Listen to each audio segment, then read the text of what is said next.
রাত্র 11টা। 11টার পরে আসলে কি কেউ পাবে না? যাই আমারও হোক, তো বাড়িঘর আছে, পরিবার আছে, আত্মীয় স্বজন আছে নাকি? না না ঠিক আছে। তা দেখা যায় কি যে অনেক সময় অনেকে 11টার পরে আসে আপনার উদ্দেশ্য করি, যদি এসে না পায় তাহলে হতাশ। তারাই আসবেন কেক খেতে, 11টার আগে কিন্তু আসতে হবে, 11টার পরে আসলে কিন্তু পাবেন না।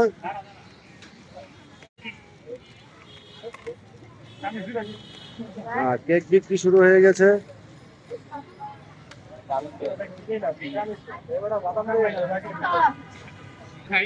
দেখলে একটু ভালো দেখে তো নিয়ে আসছি, তাই না?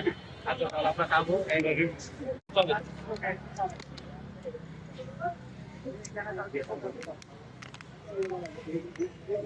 কয়টা? কি জানো? মাত্র শুরু। আরেকটা ফোন দিয়ে একটা ইয়ে দাও।